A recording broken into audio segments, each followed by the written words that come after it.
আমি সেজেন সোম। আমার এই ছোট্ট চ্যানেলে সবাইকে স্বাগত।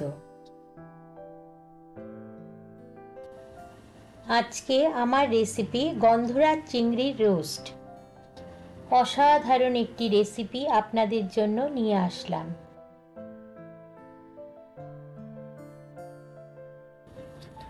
যতই সকলে বলুক না কেন চিংড়ি জলের পোকা, কিন্তু একবার বাঙালির পাতে পড়লে তার লোভ সামলানো বড়ই কঠিন। এমনকি অন্নদামঙ্গল কাব্যেও চিংড়ি নিয়ে দু চার কথা বলা হয়েছে। চিংড়ি মাছের সঙ্গে রসুন ও লেবুর একটি দারুণ সম্পর্ক আছে। এদের দুজনের অ্যারোমা চিংড়ি মাছকে এক স্বাদের রাজ্যে পৌঁছে দেয়।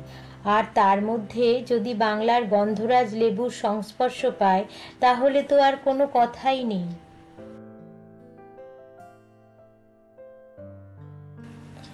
আজকে রেসিপির জন্য একটু বড় সাইজের 500 গ্রাম চিংড়ি মাছকে খোসা ও পিঠের উপরে কালো শিরাটিকে বাদ দিয়ে জল দিয়ে ভালো করে পরিষ্কার করে নিন।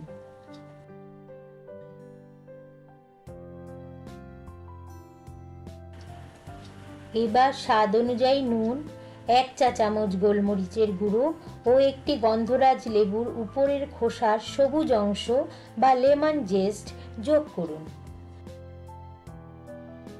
এই লেমন জেস্ট যোগ করার ফলে চিংড়ি মাছে অপূর্ব সুন্দর একটি অ্যারোমা সৃষ্টি করবে।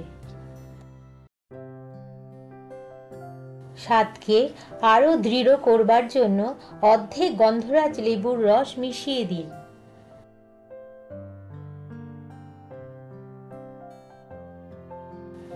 সব উপকরণ একসঙ্গে ভালো করে মিশিয়ে 15 মিনিটের জন্য ঢাকা দিয়ে সরিয়ে রাখুন।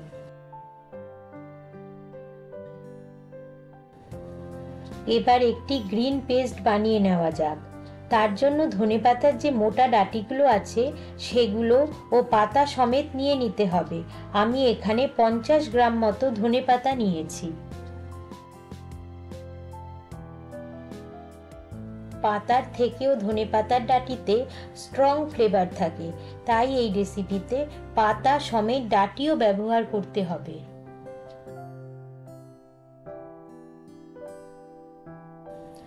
এবার ধনেপাতার সাথে 5-6 কোয়া রসুন, পছন্দ মতন কাঁচা লঙ্কা ও 2 টুকরো আদা নিয়ে মসৃণ পেস্ট বানিয়ে নিতে হবে। ফার্স্ট ম্যারিনেশনের পরে এবার সেকেন্ড ম্যারিনেশনের জন্য আগে তৈরি করে নেওয়া গ্রিন পেস্ট, 1 টেবিল চামচ ময়দা, 1 টেবিল চামচ ফিশ মশলা বা যে কোনো ধরনের তন্দুরি মশলা যোগ করুন।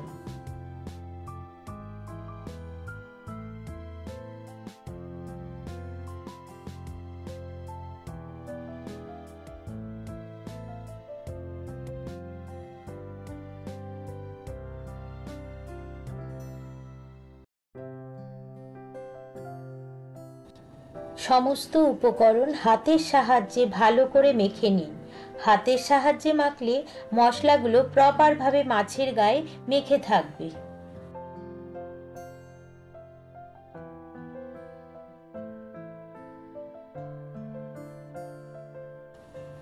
পনেরো মিনিটের জন্য ঢাকা দিয়ে আবার সরিয়ে রাখুন।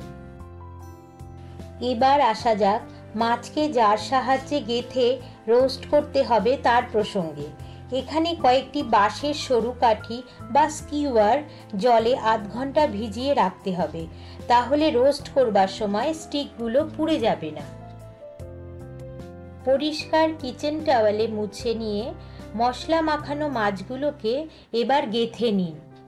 একটি একটি করে খুব সাবধানে মাছগুলোকে পরপর গেঁথে নিন। একটি স্টিক বা স্কিওয়ারে 4 থেকে 5টির বেশি মাছ গাঁথবেন না।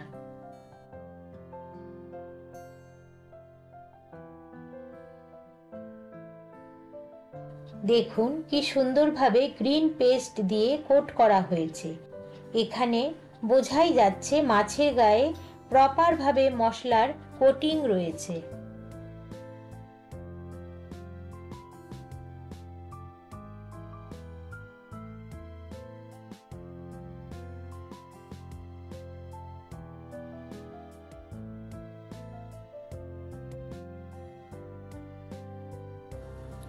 সবুজ রঙের মাছগুলোকে দেখতে কিন্তু ভারী সুন্দর লাগছে।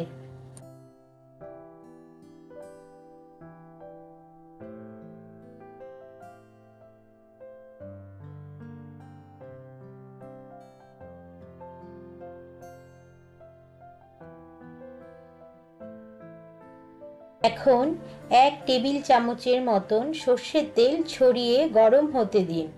যে কোনো প্রকারের রোস্ট বা তন্দুরি করতে গেলে সর্ষের তেলের বিকল্প কিন্তু নেই।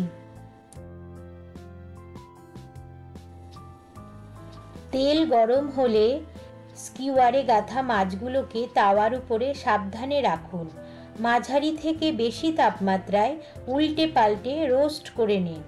বেশি সময় ধরে চিংড়ি মাছ কখনো রান্না করবেন না, এতে মাছ শক্ত হয়ে যায়।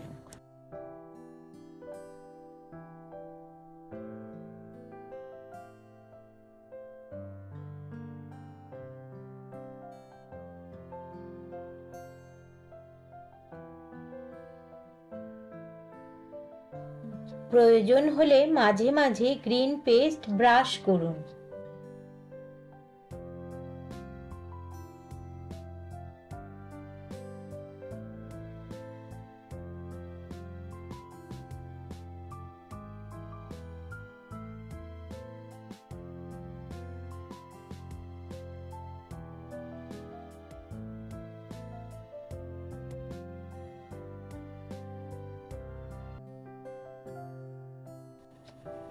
ঘরোয়া পদ্ধতিতে স্মোকি ফ্লেভার আনবার জন্য আমি গ্যাসের ফ্লেমের উপরে মাছগুলোকে সাবধানে সামান্য ঝলসে নিলাম।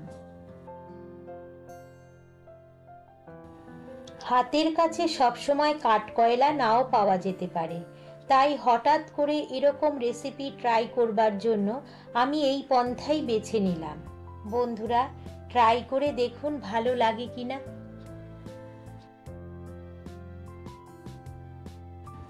এবার গন্ধরাজ লেবু স্লাইস আর পাতার উপরে সাজিয়ে পরিবেশন করুন। পার্টি কিংবা আড্ডার সেরা বন্ধু কিন্তু এই রেসিপিই হবে।